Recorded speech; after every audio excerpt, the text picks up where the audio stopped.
Breakout is an arcade video game developed by Atari. It's the first game in the block breaker genre, evolving Pong's gameplay by replacing the player paddle with breakable blocks, and changing the orientation from horizontal to vertical. In Breakout, you control the paddle using a knob to prevent the ball from leaving the stage while trying to break the blocks with it. The objective of the game is to destroy all of the blocks on the stage, twice. The game was released in May of 1976. And just like Pong, Breakout was a commercial success. Which is interesting, considering Atari had shelved this project until a certain technician was rehired. Yeah, let's talk about that. In 1975, Atari was dominating the arcade video game industry. They had released a total of 26 titles since its founding, if you also include Computer Space. Their other notable arcade machines are Pong, Tank, Indy 800, and Jet Fighter. Atari's staff has evolved and grown since the release of Pong. One of its founders had left the company back in 1973. We'll talk about him in a later episode. Alan Alcorn is now doing administrative work instead of directly designing games. And Atari now has multiple game development teams. Of the multiple development teams, the one that originally worked on Breakout is led by Steve Bristow. The concept of Breakout came to Atari when they realized that ugly people can't play Pong because nobody wants to be near them. Also, Ramtech's Clean Sweep was released in 1974. Here's what it looks like.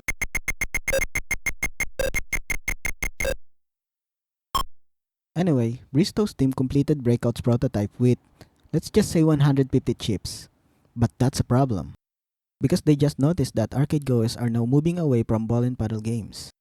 Recognizing the potential failure, Nolan Bushnell decided that Breakout should be redesigned to only have, let's just say 100 chips or less, as a risk mitigation strategy. But naturally, none of Atari's engineers wanted to work on this risky project. By that time, a technician named Steve Jobs, who, by the way, disliked by most Atari employees, was rehired. Nolan Bushnell remembers Jobs' friend, Steve Wozniak, a calculator designer from HP, who had built his own version of Pong. So he assigned the Breakout project to Steve Jobs, knowing that Jobs would recruit Wozniak for help. Jobs took on the project and, as expected, asked his friend Wozniak to handle the actual designing part. After working on it for 4 nights non-stop, Jobs presented their Breakout prototype to Atari. The new version only uses, let's just say 50 chips. Wozniak was able to pull this off because he used RAM chips for the blocks on his design. Oh, flash quiz! Who's the developer of Breakout? Is it Nolan Bushnell, Steve Bristow, Steve Jobs, or Steve Wozniak? Correct, it's Gary Waters. Steve Bristow assigned Gary Waters to upgrade Wozniak's design to include sound, coin mechanism, on-screen scoring system, and to streamline it for mass production. So Gary basically combines Bristow's prototype with Wozniak's prototype and ends up with a new prototype with, let's just say, 100 chips. Congratulations, Gary. Oh, wait, what's this? The judges are saying that Gary Waters is disqualified for not being a celebrity. Sorry. The actual developer of Breakout is Steve Wozniak. Congratulations, Wozniak.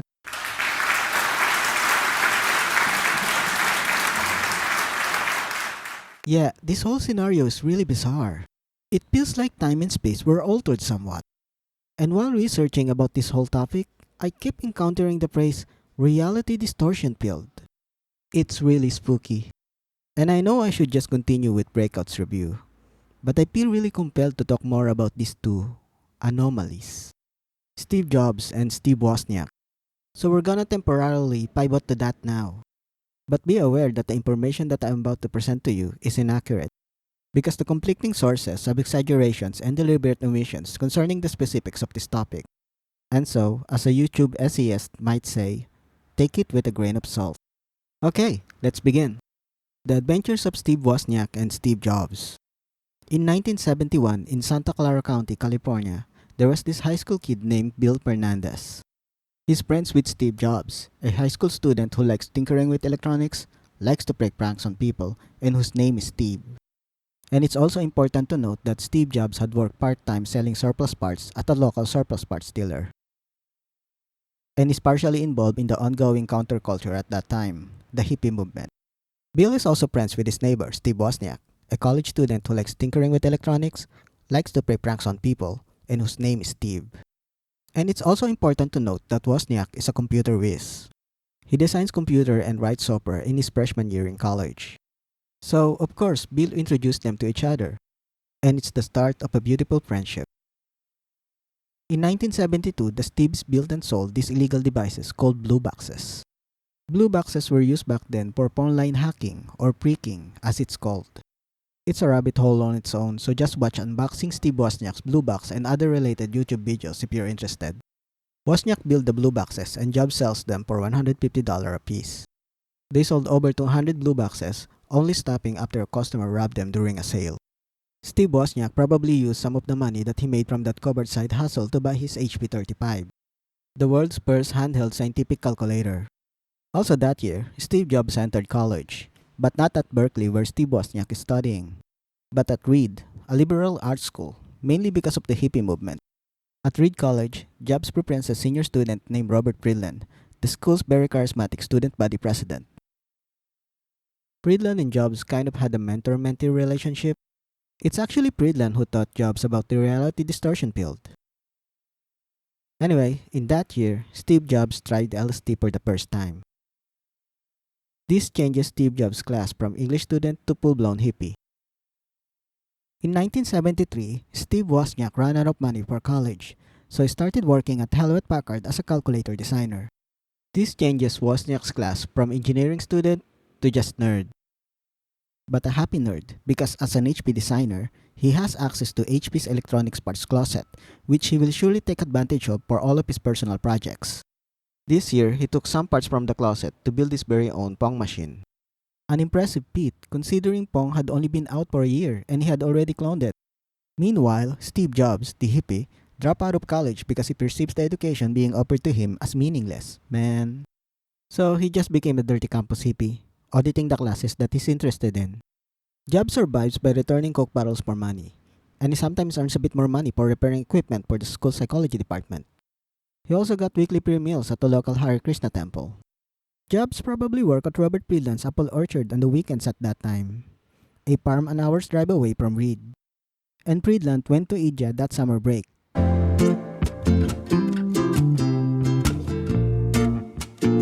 And returned with the mystique of a guru. In 1974, Steve Wozniak was still working at Hewlett-Packard. Working for a computer company is his dream job, but he still needs to go back to college to finish his engineering degree. It must have been a dilemma for him at that time. Meanwhile, Robert Friedland, the guru, graduated from Reed College, and soon after converted this apple farm into a hippie commune, which he named the All One Farm, where his followers would live one with nature and grow apples that he can then sell. Friedland put Steve Jobs in charge of the duties in the commune, so he can just focus on doing guru things. But Friedland has even grander plans, so he told Jobs that he will completely hand over the management of the whole commune to him if he studied mysticism in India to become a guru just like him. So if Steve Jobs has the money, Robert Friedland will hook him up with his contact in India that will guide him on his journey to becoming a guru. Steve Jobs then visited his friend Steve Wozniak, looking for something that he can sell to fund his trip to India. Wozniak showed Jobs his Pong clone, which gave Jobs an idea. Jobs took the machine to Atari and used it as a prop as he asked them for a job. The dirty hippie actually made a good first impression to his interviewer, Alan Alcorn. Alcorn liked Jobs' enthusiasm for technology and was impressed with the Pong machine that Jobs implied that he and his friend Steve Wozniak built together. And he was probably affected by Jobs' low-tire Reality Distortion Field, so Alcorn hired Jobs as a computer technician, employee number 40. Atari employees didn't like Jobs because of his disagreeable and arrogant personality. Also because he's a dirty hippie that thinks he's better than anyone spiritually. And he probably tried and failed to use his Reality Distortion Field on them multiple times. Atari's boss, Nolan Bushnell, who thinks Jobs is sometimes the smartest guy in the room probably because Jobs doesn't think like an engineer, and who's interested in Jobs' friend, Steve Wozniak, assigned Jobs to night shift instead of firing him, which actually didn't exist. Jobs is the only one on night shift. They probably just leave grunt work for him to do on his shift. Curiously, even as he's employed at Atari, Steve Jobs would still go to the All One Farm and work there for days. And after working for Atari for around 6 months, Steve Jobs now has the money needed to study mysticism in India. Interestingly enough, Steve Jobs' resignation was actually a good timing for Atari, because during that time, they were notified that the arcade machines that they sent to West Germany needs to be modified for the country's power grid. So Alan Alcorn told Steve Jobs that he should at least do one last task for Atari, that he goes to West Germany and reconfigure the arcade machines that are already there. After that, consider himself officially released and can now go to India through Germany with cheaper airline tickets because it's closer. So Jobs goes to Germany, picks the arcade machines, then goes to India where he meets up with Robert's contact. Then later with Daniel Kotke, his co-hippie. You remember Daniel Kotke, right? No? Well, Steve was probably not comfortable going to India alone. So he invited Daniel to come along and paid for his airline ticket. But maybe he didn't need to do that because India is actually full of hippies at that time. Anyway, this is the moment when Steve Jobs, accompanied by his two party members, embarks on his hippies journey, where they try and fail to meet Nib Karuri Baba, a guru devoted to the Hindu deity Hanuman, because he died 6 months earlier. Realizing that they were not fated to meet the guru, they use LSD to convince themselves to seek the next best hippie-certified guru, Haidekan Babaji. So they go to one of Haidekan Babaji's two ashram, where they meet Haidekan Babaji himself. Steve and Daniel stayed in the ashram, immersing themselves with the guru's teaching. But they're probably too high on LSD to actually pay attention. However, if they stay there long enough, it's still possible for them to achieve enlightenment, whatever that means. So try not to get culture shock by actual poor people after being a hippie for years, which is basically cosplaying as a poor person in a rich country. Try not to catch any kind of disease. Try not to get your stuff stolen. And most importantly, try not to run out of LSD until you reach enlightenment. At least they shave their heads and wear traditional Indian clothing, which makes them look somewhat enlightened. Either way, they're sick, out of LSD, and with only half the money that they should have, so at least one of them should go home early. Steve was seriously ill, so he gave Daniel the rest of his money and took the flight back home a month earlier than him. When Steve Jobs returned to California, he received the needed Western-style medical treatment for his disease. Thus concludes Steve Jobs' hippie's journey. But he's not done yet. Steve Jobs' Reality Distortion Field is still not ready. Failing to reach enlightenment, he knows he needs to grind. So he attended some of Arthur Yanov's primal therapy sessions, and also went to the local Buddhism center where he cosplays as a Buddhist monk through the Zen master Kobun Otagawa. Which is kind of funny because he had his head shaved as a Hindu practitioner, but now he's a bald Buddhist monk. In 1975, Steve Jobs returned to Atari to ask for his job back. He went there looking like a changed man, cosplaying as a Buddhist monk and gifting Alan a Hindu book. And with a little help from his RDF, Steve Jobs got his job back. This was around the time when Nolan Bushnell was trying to have Breakout, a game that has 150 chips redesigned to have 100 chips or less. He issues the project to Steve Jobs, promising that he will get $100 for every chip eliminated from the design. Steve Jobs worked on Breakout during his shift, with Steve Wozniak, who he lets in through the back door, and with whom he will split the designer bonus evenly. And I think this was the time when Nolan Bushnell tried to poach Wozniak to join Atari, but Wozniak declined because he loves his job at HP. And after 4 nights, the Steve completed the prototype that only uses 50 chips. Gary Waters then upgrades it, but that inadvertently increased the chips to 100. So basically, 50 chips were eliminated from the original Breakout prototype. Multiply that by $100, Steve Jobs received a $5,000 designer bonus. However, Jobs told Wozniak that he only received $700, so he only gave Wozniak $350. Atari gave Breakout a prison break theme to try and trick arcade goers into thinking that it's not a ball and paddle game, but a mallet and prisoner game, promise. But there's really no need for that because as they later found out, people like this ball and paddle game.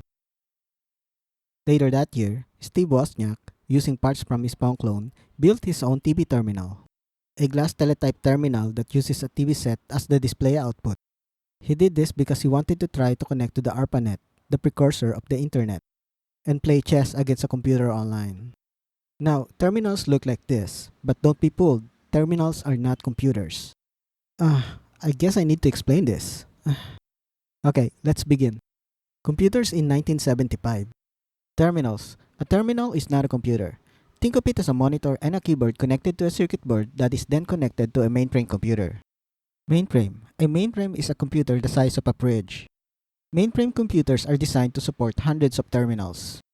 So back then, it's possible for a company to operate with just one computer. Next are mini computers. Mini computers are basically smaller and less powerful mainframe computers, the size of a mini fridge. They are designed for small businesses, so they can only support around 10 terminals or so. Next are workstations. A workstation is a computer that is connected to just one terminal, kinda like the computers of today, but the size of a desk drawer. Another key difference is that workstations are designed for specialized tasks. So a company might have had 3 workstations. One configured just for desktop publishing, one for 3D modeling, and another one for scientific calculations. Workstations usually only have one operator who processes requests from other employees, with the results being provided as printouts. And microcomputers, the latest type of computer, is a small computer that can be put on top of a desk. Microcomputers are still in its infant stage in 1975, and they only appeal to computer enthusiasts. These days, mainframes are still mainframes. Terminals are a thing of the past. Now we just use actual computers to connect to mainframes. Mini computers are now servers. Microcomputers are now desktop computers that comes in low-end, mid-range, and high-end hardware that focuses on CPU core speed, mainly used for gaming. And workstations are now just desktop computers that always comes in high-end hardware that focuses on CPU core count, mainly used in rendering and calculations. Another key difference is that high-end desktop graphics cards look like this, while workstation graphics cards look like this. Anyway, so Steve Wozniak built his own terminal. Then later that year, Steve Jobs visited him looking for something that he can sell. Wozniak shows the TV terminal to Jobs, and Jobs said, "Why don't we sell that?" So they sold the TV terminal design to a local time-sharing company. Which is curious because according to Steve Wozniak's contract, anything he builds is owned by HP. So I don't know how he got away with that. And if you think about it, HP should also own a portion of Breakout, but I digress. Also that year, the Homebrew Computer Club, a club for computer enthusiasts and hobbyists, was formed. And Steve Wozniak was one of its very first members. And in one of their meetings, Wozniak first laid eyes on the very first commercially successful microcomputer, the Altair 8800, a microcomputer that uses the Intel 8080 microprocessor. It's also interesting to point out that it uses the Altair Basic, an interpreter for the BASIC programming language written by Bill Gates and Paul Allen, the very first Microsoft product. Steve Wozniak thought to himself that it would be nice to build his own microcomputer, but probably not with the Intel 8080 because that's too expensive and he would just be building something very similar to the Altair 8800. So Wozniak decided to work with the Motorola 6800 instead. But he also can't afford that microprocessor at that time, so he just designed his microcomputer on paper. Then, Wozniak attended the Westcon trade show of 1975, where he got hold of the newly launched inexpensive microprocessor, the MOS Technology 6502, for just $25. The 6502 was designed by the same engineers that designed the 6800. And they made it so that a computer designed for the 6800 could easily be modified to use the 6502 instead. So Steve Wozniak modifies his design and started building his computer with the 6502 microprocessor. Now if you're wondering how come the 6502 was so cheap, oh god, I have to explain this one too. There are actually 3 reasons why it costs so very little. The first and least significant one is the transistor count. The 6502 has the least transistors out of the 3 competing microprocessors. Less transistors means less instruction sets, yes, but also less failure points, which means higher yield. The second one is the new power supply design called depletion load NMOS. In a nutshell, depletion load NMOS allows the 6502 to just have one power source, which means simpler design, which means less failure point, which means higher yield. And the third one is the use of the new photolithography production process called the microline system. The very first projection aligner, where the photomask is held above the silicon wafer instead of being put directly on top of the silicon wafer, completely eliminating defects caused by the physical contact of the photomask and the silicon wafer, which means higher yield. Basically, the 6502's production yield of 70% allowed it to be priced for much cheaper compared to the other microprocessors' production yield of just 30%, making it one of the most successful microprocessors from 1975 up to the mid-80s. Where were we? In 1976, Steve Wozniak completed his microcomputer, integrating it with his TV terminal. This action turns Wozniak from a nerd to an arch nerd. Now he has just built one of the very first 6502 computer. That's a big deal. So he immediately presented his computer to HP as a new product line. He implored them to please build this machine, but they turned him down. Well, you can't really blame them because HP has the HP 3000. And no, I'm not exaggerating. That is the name of their latest mini computers at that time. The HP 3000 is at least 3 times faster and has way more features than Wozniak's microcomputer. No hard feelings, bro. Wozniak then later presented this computer at the Homebrew Computer Club, where it was met with acclaim. Meanwhile, Steve Jobs quit his job at Atari, bought a Volkswagen bus, also known as a hippie van, and went back to the All-One farm to challenge Robert Friedland for the leadership role of the commune. Steve Jobs had studied Hinduism, Buddhism, also that weird primal scream therapy thing. He might not be a guru, but he knows he's no longer just a mere hippie. Wielding a formidable reality distortion field, Jobs is now an arch hippie. And so, Steve and Robert do battle.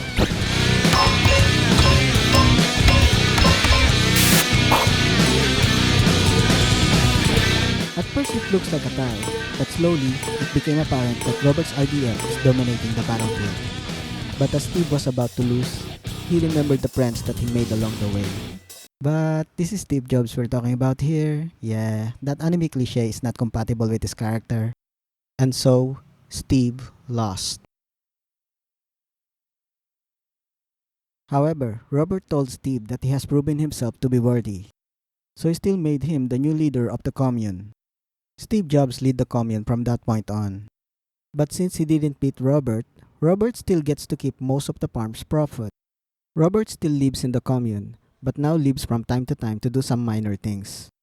Yeah, no, those didn't happen. I got bored with source material, so I just made some stuff up. Steve Jobs then visited Steve Wozniak, probably looking for something that he can sell, because that Apple thing didn't turn out the way he wanted. Wozniak shows his microcomputer to Jobs, and Steve Jobs said, "Why don't we start a company so we can sell printed circuit boards of your computer to hobbyists?" And so they did. Steve Jobs named their company the Apple Computer Company, and Wozniak's computer the Apple I. Yeah, he's still not over it apparently. And Wozniak didn't really have any better name in mind, so he just went along with that. To fund the startup, Steve Wozniak sold his HP35 scientific calculator, while Steve Jobs sold his hippie van. And they were able to raise more than $1,300. Steve Jobs then went to Atari to ask for investors, but Atari is too busy preparing for Breakout's breakout in May that year to hear him. Yet, an employee named Ronald Wayne did listen and joined the company, giving around 10% of the total shares. So in April of 1976, Steve Wozniak, Steve Jobs, and Ronald Wayne. Are you still with me? Yeah, I think we overshot a bit. Sorry about that. The only thing you really need to remember is that Steve Wozniak is the developer of Breakout, Atari's next big hit after Pong. And his net worth is currently estimated to be around $100 to $150 million. That's it. Okay, so how to enjoy Breakout Arcade?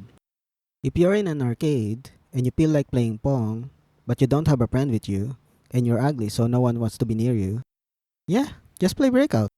And maybe if you're good at it, people might see you in a better way. And that's how you enjoy Breakout Arcade. Yeah. I'm gonna rank this game above Pong because it's inclusive to ugly people. This is the second game for 1980, so 10 more to go. Now if you can't find a Breakout Arcade machine near you, you can always just, develop your own block breaker game. Developing video games is actually really fun. Also kind of zen. And not weird at all. Just try it. So yeah, bye.